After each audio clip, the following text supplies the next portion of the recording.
আচ্ছা, চ্যাপ্টার 9 অঙ্ক √7 + 1 এবং √5 + √3 মধ্যে কোনটা বড়।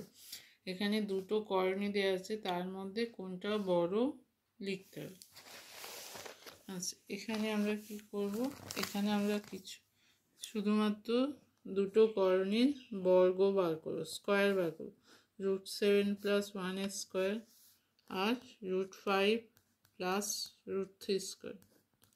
এই দুটো স্কোয়ার বার করলে কি দেখা যাবে, √7 এর স্কোয়ার প্লাস 1 এর স্কোয়ার প্লাস 2 ইন্টু √7 ইন্টু 1 সমান রুটের স্কোয়ার হচ্ছে 7 উঠে গেল, 7 + 1 প্লাস 2 √7 √5 স্কোয়ার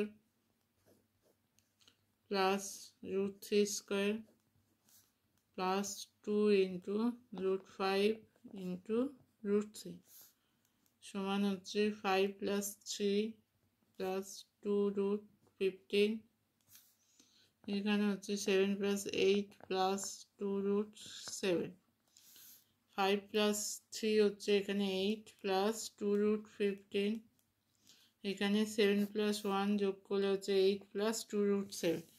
দেখা যাচ্ছে যে দুটো করণীর বর্গ করলে একটা হচ্ছে 8 প্লাস 2 √7 আর একটা হচ্ছে 8 প্লাস 2 √15।